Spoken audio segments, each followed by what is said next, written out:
D series and Ruks media presents Arjun Das மற்றும் காளிதாஸ் ஜெயராம் நடிப்பில் ஓர் திரையரங்குகளில் வெற்றி நடை போடுகிறது. இந்திய ஜனநாயக கட்சியின் மாநில மாநாடு மார்ச் 2 திருச்சி சிறுகனூரில் அணிதிரண்டு வாருங்கள்.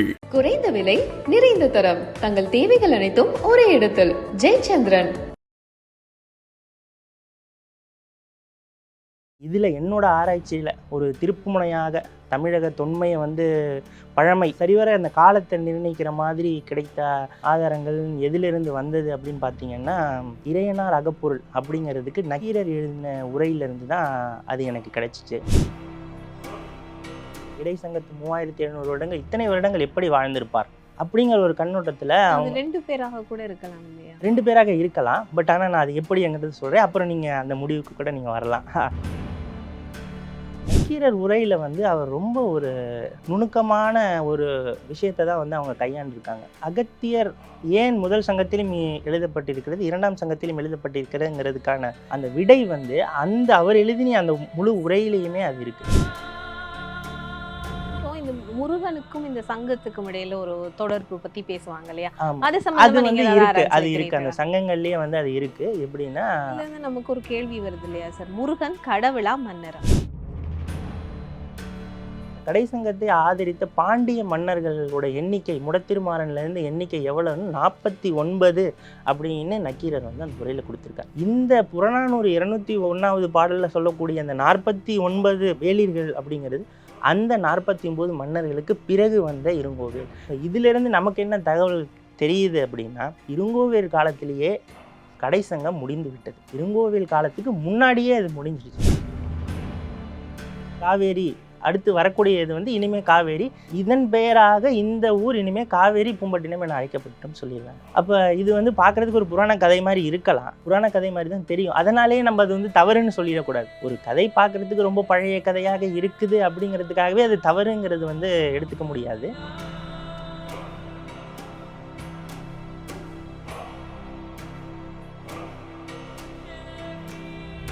வணக்கம் சார். தமிழ் சார்ந்து பல விஷயங்கள், அதுவும் குறிப்பாக தஞ்சை பெருங்கோயிலில் இருக்கிற பல மர்மமான முடிச்சுகளெல்லாம் அவுத்திருக்கீங்க அப்படின்னு சொல்லி நினைக்கிறேன் உங்களோட ஆராய்ச்சி வாயிலாக. அந்த வகையில் உங்களோட பார்வையில் தமிழோட தொன்மை அழகு அப்படின்னு சொன்னால் நீங்கள் என்னத்தை சொல்லுவீங்க? தமிழோட தொன்மை அப்படிங்கிறது அதுக்கான ஏகப்பட்ட ஆதாரங்கள்லாம் இருக்குது நம்மக்கிட்டேயே. பட் ஆனால் ஏதோ ஒரு ஹெசிடேஷன்னாலேயோ இல்லையோ அந்த ஆதாரங்களை சரிவர நம்ம சரியாக அதை பார்க்காத ஒரு காரணத்தினால தமிழர்களோட தொன்மைங்கிறது அறியப்படாத ஒரு விஷயமாவே இருக்குது. உதாரணத்துக்கு நம்ம இலக்கியங்கள்லேயே தொன்மை சார்ந்த பல விஷயங்களை சொல்லியிருக்காங்க. இதில் என்னோட ஆராய்ச்சியில் ஒரு திருப்புமுனையாக தமிழக தொன்மையை பழமை சரிவர அந்த காலத்தை நிர்ணயிக்கிற மாதிரி கிடைத்த ஆதாரங்கள் எதிலிருந்து வந்தது அப்படின்னு பார்த்தீங்கன்னா, இறையனார் அகப்பொருள் அப்படிங்கிறதுக்கு நக்கீரர் எழுதின உரையிலிருந்து தான் அது எனக்கு கிடைச்சிச்சு. இந்த இறையனார் அகப்பொருளுக்கு நக்கீரர் எழுதின உரை சிறந்த உரை. நிறைய பேர் எழுதியிருக்காங்க. இந்த உரை ஒரு சிறந்த உரை. இந்த உரையோட ஸ்பெஷாலிட்டி என்னன்னு பார்த்தீங்கன்னா, இதில் அவர் தமிழக சங்கங்களை பற்றி மிகவும் தெளிவாக சொல்லியிருக்காங்க. அதாவது தலை சங்கம், இடைச்சங்கம், கடைச்சங்கம், இந்த 3 சங்கங்களை பற்றியான தகவல்கள் இவர் நக்கீரர் எழுதிய உரையிலிருந்து தான் நமக்கு தெரியுது. ஆனால் ஆய்வறிஞர்கள் இதை ஒரு என்ன இதாக சொல்கிறாங்கன்னா, இவ்வளவு காலங்கள் இருக்கிறதுக்கான வாய்ப்பு இல்லை அப்படின்றத சொல்கிறாங்க. என்ன காரணம்னு பார்த்தீங்கன்னா,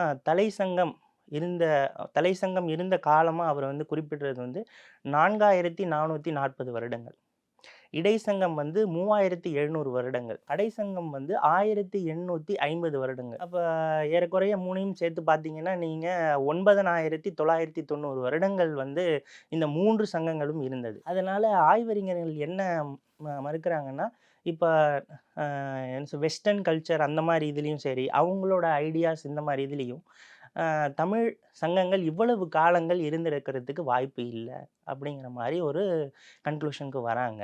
இந்த மாதிரி கன்க்ளூஷனுக்கு வரும்போது ஆட்டோமேட்டிக்காகவே நூலோடைய அந்த சொல்லக்கூடிய கருத்துக்கள் எல்லாமே ஒரு தவறான கண்ணோட்டத்தில் பார்க்கப்படும். அதாவது அது சரியாக எழுதப்பட்டிருக்காது அப்படிங்கிற அந்த ஒரு எண்ணத்தில் வந்து அது வந்துடுது.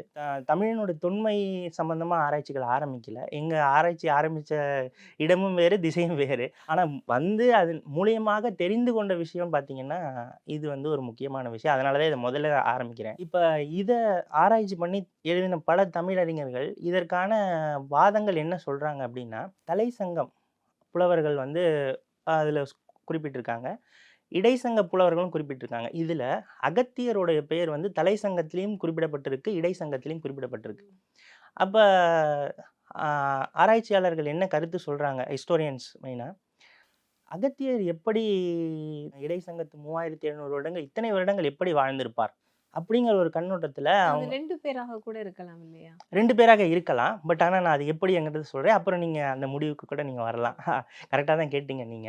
இப்ப இதுதான் அவங்களோட நான் வந்து இந்த சங்கங்கள் பற்றி ஆராய்ச்சி செய்தவர்களுடைய புத்தகங்கள் வாயிலாக தெரிந்து கொண்டது தான் சொல்றேன். அவங்களுடைய கேள்விகள். அகத்தியர் எப்படி முதல் சங்கம், கடை சங்கத்திலும் இருக்க முடியும் அப்படின்னு சொல்லி கேட்குறாங்க. இன்னும் இந்த காலங்கள் எல்லாமே வந்து ரொம்ப எலாபரேட்டா அதாவது இருக்கு. இவ்வளவு காலங்கள் வந்து இருக்கிறதுக்கு வாய்ப்பில்ல அப்படிங்கிற மாதிரி அவங்க எழுதியிருக்காங்க. இப்ப இதற்கான ஆதாரம் அப்படிங்கிறது வந்து நமக்கு தேவைப்படுது.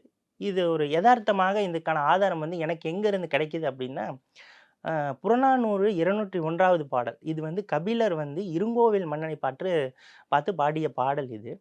இந்த பாடல்ல இருந்து தான் இந்த சங்கம் அப்படிங்கிற இந்த 3 சங்கங்களுக்கான காலங்கள் வந்து அ உண்மைதான். இது வந்து சரிவர தான் எழுதப்பட்டிருக்கிறது அப்படிங்கிற அந்த தகவல் வந்து இந்த புறநானூறு பாடல்ல இருந்து தான் கிடைக்குது. அதுக்கு முன்னாடி நீங்க கேட்ட இதுக்கு வந்துர்றேன். 2 அகத்தியர்கள் இருந்திருக்கலாம் அப்படின்னு நீங்க கேட்டதுன்னு சொல்லிர்றேன். அந்த நக்கீரர் உரையில வந்து அவர் ரொம்ப ஒரு நுணுக்கமான ஒரு விஷயத்த தான் வந்து அவங்க கையாண்டுருக்காங்க. என்ன அப்படின்னா, அகத்தியர் ஏன் முதல் சங்கத்திலும் எழுதப்பட்டிருக்கிறது, 2ஆம் சங்கத்திலும் எழுதப்பட்டிருக்கிறதுங்கிறதுக்கான அந்த விடை வந்து அவர் எழுதின அந்த முழு உரையிலேயுமே அது இருக்கு. எப்படின்னா, அகத்தியர் 2ஆம் சங்கம் ஆரம்பிக்கிறது வரைக்கும் முதல் சங்கம்னு ஒண்ணு இருந்தது யாருக்கும் சொல்ல முடியாது. ஏதாவது ஒண்ணு 2வது ஆரம்பிச்சா தான் அதுக்கு முன்னாடி இருந்தத முதல் சங்கம்னே நம்ம சொல்ல முடியும். அப்ப அகத்தியர் 2ஆம் சங்கம் ஆரம்பிக்கிறாரு, இடைச்சங்கம் ஆரம்பிக்கிறாரு அப்படிங்கும்போது, அவர் ஆல்ரெடி முதல் சங்கத்திலயும் இறுதி புலவராக அவர் இருந்திருக்கணும். சங்கம்ங்கிறது நம்ம கண்ணோட்டத்துல எப்படி இருக்கு அப்படிங்கிறது வந்து சங்கம்னா ஒரு சபை அந்த மாதிரி நம்ம யோசிக்கிறோம். சங்கம் அப்படிங்கிறது அந்த வார்த்தை கையாடல் வந்து பிற்காலத்துல வரக்கூடியது. வந்து என்னன்னா இந்த பௌத்தர்கள் பாலி மொழி சம்பந்தமான இதுதான் வந்தது சங்கம். அதுக்கு அந்த மாதிரி சங்கம் கரணம் அந்த இதுல இருந்து வர்றதுதான். ஒரிஜினலா அது வந்து என்ன அது சொல்லுது அப்படி என்றால், தமிழ் வந்து பின்பற்றி கொண்டே ஒரு முறையை வந்து பின்பற்றிட்டே வராங்க. அதற்கான இலக்கண விதி அந்த இலக்கண விதி, இலக்கிய விதி இது எல்லாத்தையும் வந்து ஒரு மாறுதலுக்கு உட்படுத்தும் பொழுது, அதுல அந்த காலகட்டத்திலிருந்து அது வேற மாதிரியா பயணிக்க தொடங்குது. இப்ப அந்த எழுத்து சீர்திருத்தம் அதே மாதிரி அது போல. அப்படி வந்து அது வேறு திசையை பயணிக்க தொடங்குற அந்த ஒரு புள்ளிய வந்து அவங்க மாறுதலுக்கு உட்படுற புள்ளிய வந்து அவங்க அதை வந்து சங்கமாக பிற்காலத்தில் வரவங்க தான் அதுக்கு பேர் கொடுக்குறாங்க. பட் அவங்களுக்கு அது வந்து 2ஆம் சங்கம்ங்கிறது தெரியாது. ஏன்னா இதுக்கப்புறம் ஒண்ணு வந்தா தானே நம்ம வந்து இடைச்சங்கம் அதாவது 3 சங்கங்களும் முடிந்த பிறகு தான் நம்மளால வந்து இது முதல் சங்கம், இடைச்சங்கம், கடைச்சங்கம் சொல்ல முடியும். அந்தந்த காலகட்டத்துல என்ன தெரியும்னா, இதுவரையும் ஒரு வகையான இலக்கண இலக்கியங்களை வந்து அவங்க பின்பற்றிட்டு வந்திருப்பாங்க. அகத்தியர் வந்து அதில் ஏதோ ஒரு மாறுதல்களையோ, ஒரு இலக்கண விதி மாறுதல்களையோ இவ்வாறு இருக்கலாம் அப்படிங்கிறத அவர் சொல்லும் பொழுது, அது ஒரு மாறுதலுக்கு உட்பட்டு அதை எல்லாரும் ஒப்புக்கொண்டு அதன் வழி இது பண்ணும் பொழுது, அது பழைய இது வந்து இதற்கு முன்னாடி இருந்தது. இது ஒரு மைய புள்ளியாக அது வந்து கொண்டிருக்கிறது. அது மாதிரி அப்ப அகத்தியருங்கிறது வந்து முதல் சங்கத்தின் இறுதி புலவர், இடை சங்கத்தின் முதல் புலவர். ஆட்டோமேட்டிக்காவே அவங்க பேர் வந்து முதல் சங்கத்திலயும் இருக்கும், 2ஆம் சங்கத்திலயும் இருக்கும். முதல் சங்கத்தில் இருக்கு 2ஆம் சங்கத்தில் இருக்கிறனா இவ்வளவு காலம் வந்து அவர் வாழ்ந்தாருங்கிறது வந்து அதுல அர்த்தம் இல்ல. அந்த மாறுதலுக்கு உண்டான காலத்தில் அவர் வாழ்ந்திருக்கிறார். அதனால தான் அவர் பேரு. இதுக்கு ஆதாரம் வந்து அதிலேயே இருக்கு. கடை சங்கமும் இடை சங்கமும் பார்த்தீங்கன்னா, அப்ப அதுல யாராவது ஒருத்தர் வந்து அதே மாதிரி பண்ணியிருக்கணும்ல. கடை சங்கம் அது வந்து யாருன்னு பார்த்தீங்கன்னா, முடத்திருமாறன். அதாவது சங்கங்களுக்காக பாண்டிய மன்னர்கள் வந்து அதுல வரிசையா குறிப்பிட்டிருப்பாங்க. அதுல இடை சங்கத்தினுடைய கடைசி மன்னராக பாண்டிய மன்னனாக முடத்திருமாறனை வந்து எழுதியிருப்பாங்க. அதே முடத்திருமாறனை வந்து கடைசங்கத்தின் முதல் மன்னராக எழுதியிருப்பாங்க. புரியுதுங்களா உங்களுக்கு? அப்ப முடத்திருமாறன் வந்து ஏதோ ஒரு மாறுதலுக்கு வந்து அத தமிழை வந்து ஒரு மாறுதலுக்கு உட்படுத்தியதனால் அதிலிருந்து மாறியது தான் வந்து கடைசங்கம். அதனால முடத்திருமாறனுடைய பெயர் வந்து பார்த்தீங்கன்னா, கடைசங்கத்தில் முதல் மன்னர் பெயராக வரும். இடைச்சங்கத்தில் கடைசி மன்னராக பெயரும். அப்ப இவர் வந்து அந்த கடைசங்கத்த வந்து துவக்கியவராக அது இருக்கணும். இது உங்களுடைய டவுட் வந்து இப்ப இப்போ தீர்ந்திருக்கும்னு இந்த முருகனுக்கும் இந்த சங்கத்துக்கும் இடையில ஒரு தொடர்பு பத்தி பேசுவாங்க இல்லையா? ஆமா. அது அது சம்பந்தமா நீங்க வந்து ஏதாவது இருக்கு. ஆராய்ச்சி அது இருக்கு. அந்த வைக்கிறீர்களா? சங்கங்கள்லயே வந்து அது இருக்கு. எப்படின்னா, முதல் சங்கத்தினர்ல வந்து அகத்தியர், அதுக்கப்புறம் வந்து சிவன் அப்படி இருந்ததாகவும், சிவனுக்கு அடுத்தது முருகன் வந்து அதுல இருந்ததாகவும் அதுல எழுதியிருக்காங்க. அதுக்கு அடுத்ததாக சொல்லப்படுவர் வந்து முறிஞ்சியூர் முடிநாகராயர் அப்படின்னு ஒரு புலவர் வந்து அதுல எழுதியிருக்காங்க. இருக்கு. பட் என்னோட அதனால தான் தமிழ் கடவுள் அப்படின்னு சொல்லும்போது தமிழ் கடவுள் முருகனை முருகன் அப்படிங்கிறது வந்து குறிப்பிடுறாங்க. அதனால தான் அதில அதாவது நீங்க சொன்னது கரெக்ட்டு. இந்த குறிப்புகள்னாலயும் முருகன் வந்து நெறைய இடங்கள்ல வந்து தமிழ்ல பாடப்பெற்றிருக்கிறார். உதாரணத்துக்கு அ கரிகாலன பற்றி சொல்லக்கூடியும்போது, முருகனின் சீற்ற எழில் கொண்டு அப்படின்னு அதில பாடுறாங்க. முருகனின் சீற்றத்து, அதாவது இளஞ்சென்னியின் பையன் முருகனின் சீற்றத்து அப்படின்னு அவர வந்து பாடுறாங்க. அப்ப கரிகாலன் வாழ்ந்த காலத்திலேயே அவரைப் பற்றி முருகனுக்கு சமமாக அவங்க வந்து அத பாடியிருக்காங்க. அது மாரி இப்ப நெறைய இதுல இருந்து நமக்கு ஒரு கேள்வி வருது இல்லையா சார்? முருகன் கடவுளா? மன்னரா? அந்த மாரி எப்படி நீங்க உங்க கேள்வி வந்து சரியானது. பட் இன்னும் அதுல வந்து இன்னும் நம்ம அத ஆராய்ச்சி செய்து ஆராய்ச்சியாளராக அத சொல்லணும்னா, இன்னும் ரொம்ப தூரம் பயணிக்க வேண்டியது இருக்கும். அத பத்தி ரொம்ப. இதுவரைக்கும் அந்த முருகன் பத்தி நெறைய பேசுறோம். இந்த இடங்கள்ல பேசுறோம், பாடுறோம், இது பண்றோம்.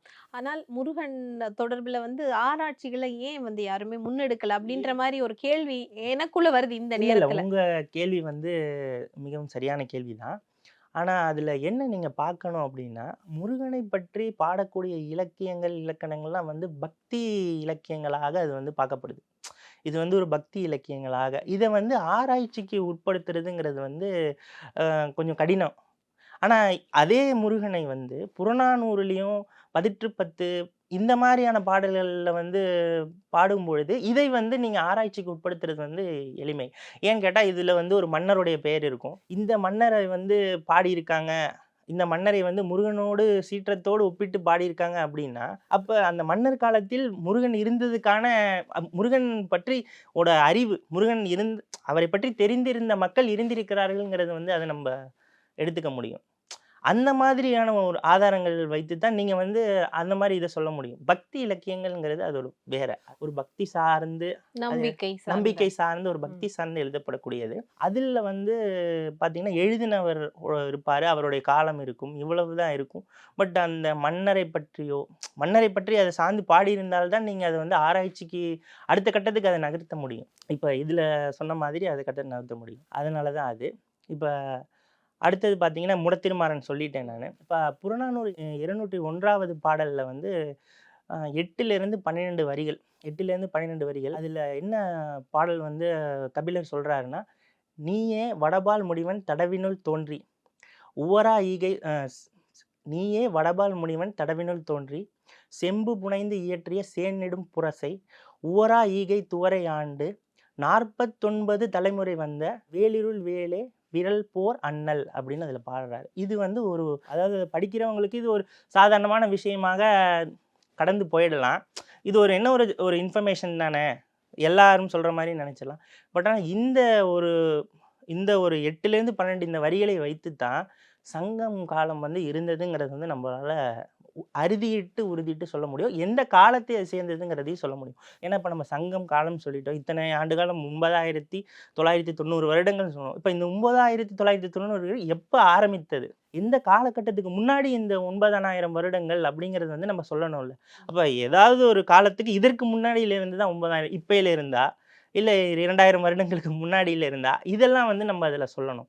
அப்ப அதுல அவர் வந்து தெளிவா சொல்றாரு. "நீயே வடபால் முனிவன் தடாவினில் தோன்றி" அப்படின்னா, வடபால் முனிவன்கிறது இந்த இடத்துல அகத்தியர குறிக்குது. அப்ப அது வந்து அகத்தியர்.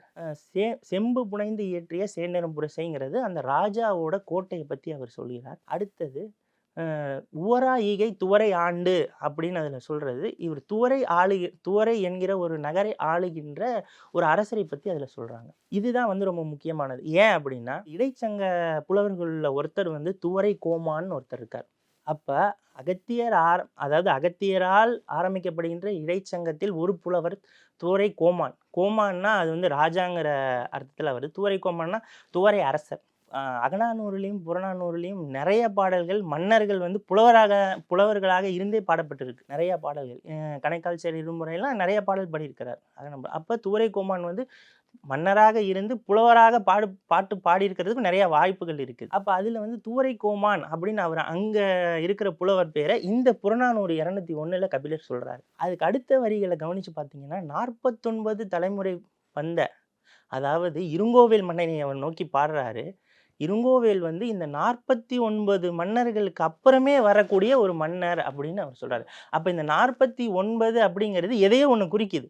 யாருமே உதாரணத்துக்கு இப்ப நம்ம பேச்சு வழக்குல வந்து 100 தலைமுறை 200 தலைமுறைன்னு சொல்றோம். அது மாதிரி சொல்லலாம். பட் ஆனா அந்த 49ன்னு ரொம்ப கரெக்டா சொல்லும்போது ஏதோ ஒரு குறிப்பிட்ட 49 மன்னர் வரிசைகளுக்கு அப்புறமாக பிறகு வந்த இருங்கோவேல் அப்படிங்கிறது தான் அதில் அர்த்தம். இந்த 49 யாருன்னு பார்த்தீங்கன்னா, கடைசங்கத்தை ஆதரித்த பாண்டிய மன்னர்களோட எண்ணிக்கை முடத்திருமாறன்லேருந்து எண்ணிக்கை எவ்வளோன்னு 49 அப்படின்னு நக்கீரர் வந்து அந்த உரையில் கொடுத்துருக்கார். இந்த புறநானூறு 201வது பாடலில் சொல்லக்கூடிய அந்த 49 வேளிர்கள் அப்படிங்கிறது அந்த 49 மன்னர்களுக்கு பிறகு வந்த இருங்கோவேல். இப்போ இதிலிருந்து நமக்கு என்ன தகவல் தெரியுது அப்படின்னா, இருங்கோவேல் காலத்திலேயே கடைசங்கம் முடிந்து விட்டது.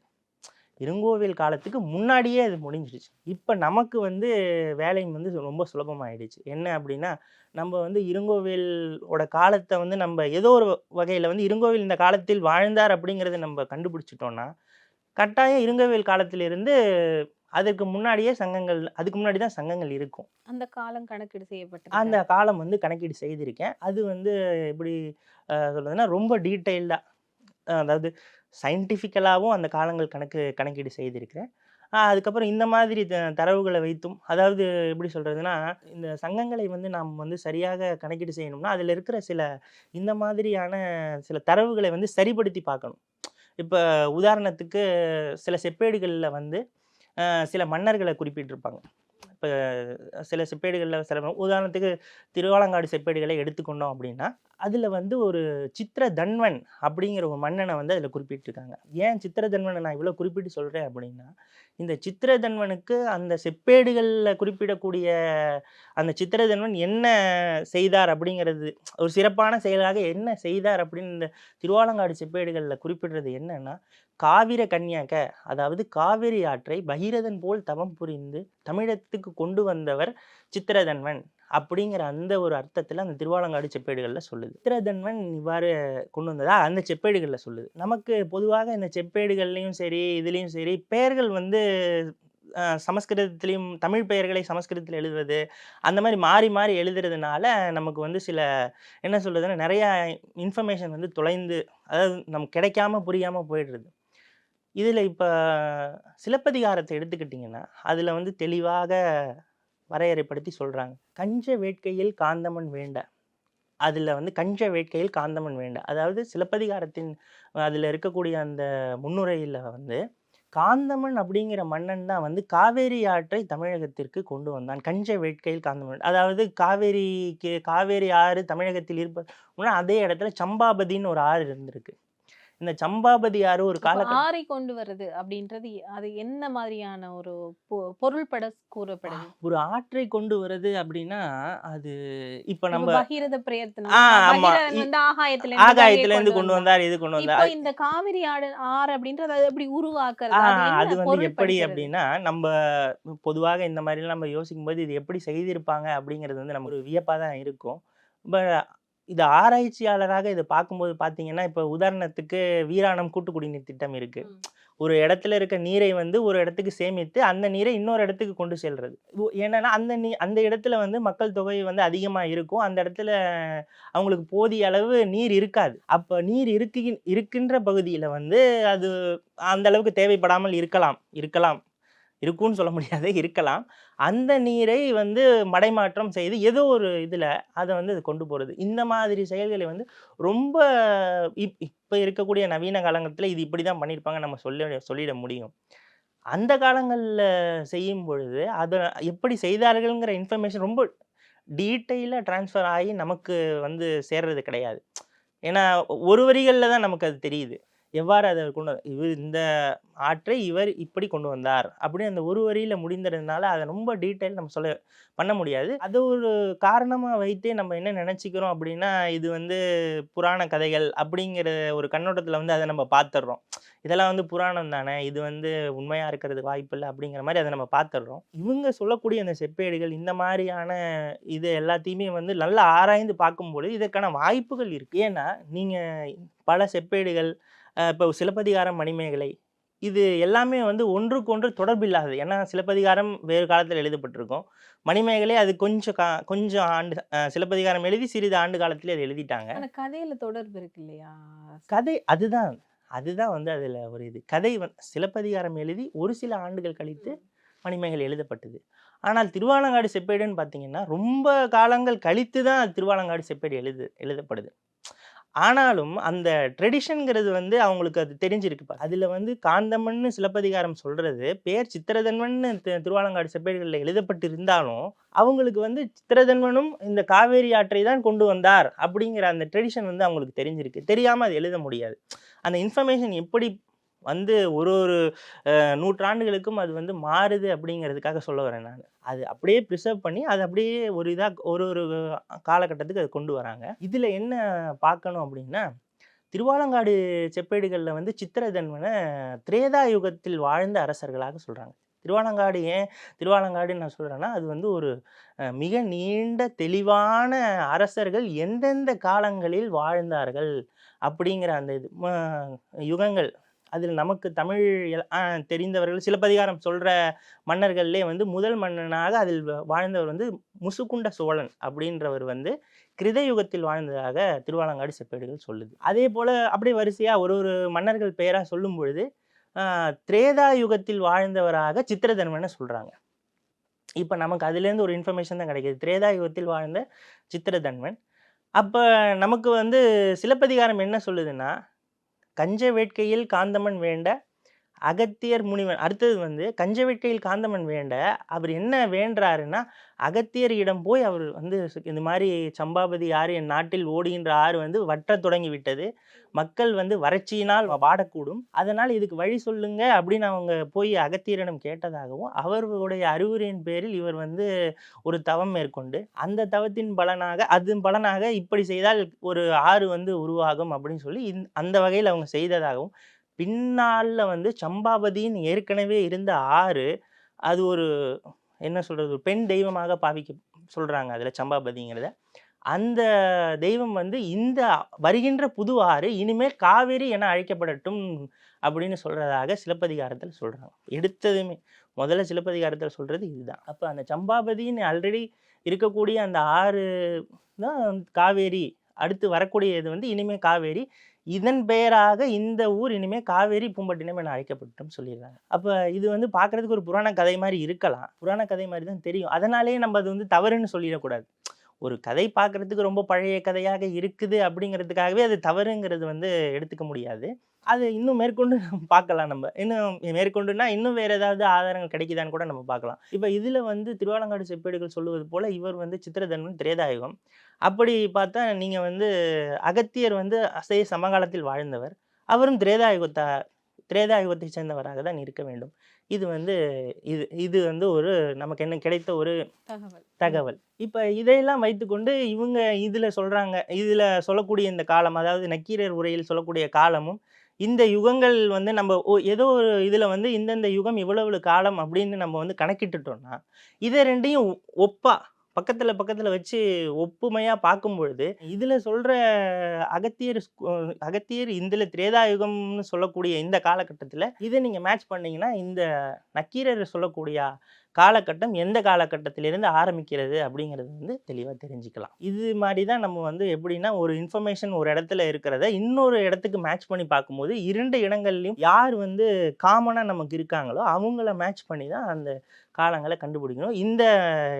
இந்த யுக்தியை யூஸ் பண்ணி தான் வந்து அந்த காலத்தெல்லாம் கணக்கிட்டு சரியாக அகத்தியர் வாழ்ந்த காலம் அப்படின்னு பார்த்தீங்கன்னா 7387 கிமு முன். ஆமாம் 7383. இது வந்து ஒரு இதுவாக எழுதினது இல்லை, சரியாக கணக்கு செய்து எழுதினது தான். அதனால இந்த கணக்கு இந்த ஒன்னொன்னா படிப்படியாக, அதாவது இந்த இப்படி இருக்கலாம் ஒன்னொன்றையும் கணித்து இப்படி இந்த காலத்துக்களை வந்து கணக்கிட்டு சொல்லப்படுகிறது.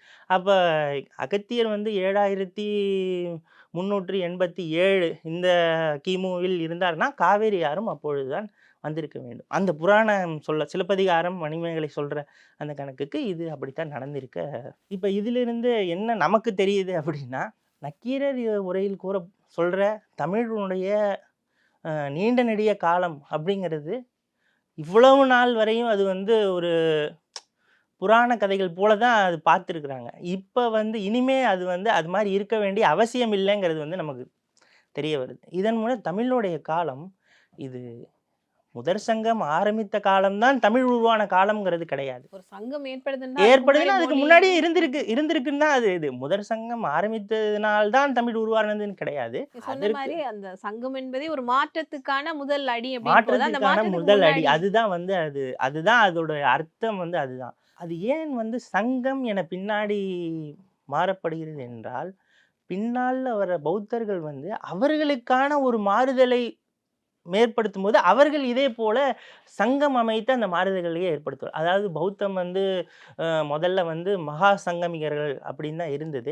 அதுக்கப்புறம் மகாயானம் தேராவாதமாக அது பிரிந்தது. அது ஏன் பிரியுதுன்னா, அவர்களுக்கான அந்த வழிமுறைகளை அவர் நிர்ணயித்துக்கிறாங்க. நாங்கள் வந்து இந்த வழிமுறையை பின்பற்றுறோம், நாங்கள் இந்த வழிமுறையை பின்பற்றுறோம் அப்படிங்கிற அந்த மாறுதலுக்கு அது உண்டாகும் பொழுது தான் அது வந்து அவங்க அது வந்து சங்கமாக ஒன்றாக கூடி அந்த இடத்துல வந்து ஒன்றாக முடிவெடுக்கிறாங்க. முடிவெடுத்து இனிமேல் நீங்கள் வந்து இது இந்த கோட்பாடுகளை நீங்கள் பின்பற்றுங்க, இந்த கோட்பாடுகளை நீங்கள் பின்பற்றுங்கள் என்று முடிவெடுக்கின்ற இடமாக அவர்கள் சங்கத்தை பார்ப்பதனால் அந்த வார்த்தையை வந்து இதுக்கு அப்படியே சொல்கிறாங்க. அசோகருடைய கல்வெட்டுகள் எல்லாமே வந்து பிரம்மி எழுத்துக்களில் எழுதப்பட்டிருக்கு. அது பார்த்தீங்கன்னா அந்த கல்வெட்டு அடிப்பதற்கான ஒரு எழுத்து. அப்பொழுது ஏன் இந்த மாற்றம் வந்து உங்களுக்கு தேவைப்படுது அப்படின்னா, ரைட் டு லெஃப்ட் எழுதியிருப்பாங்க பாலியை. தமிழ் வந்து பார்த்தீங்கன்னா லெஃப்ட் டு ரைட் வந்திருக்கும். இது என்ன காரணம் அப்படின்னு பார்த்தீங்கன்னா, T series and Ruks media presents Arjun Das மற்றும் காளிதாஸ் ஜெயராம் நடிப்பில் ஓர் திரையரங்குகளில் வெற்றி நடை போடுகிறது. இந்திய ஜனநாயக கட்சியின் மாநில மாநாடு மார்ச் 2 திருச்சி சிறுகனூரில் அணிதிரண்டு வாருங்கள். குறைந்த விலை, நிறைந்த தரம், தங்கள் தேவைகள் அனைத்தும் ஒரே இடத்தில். ஜெயச்சந்திரன்.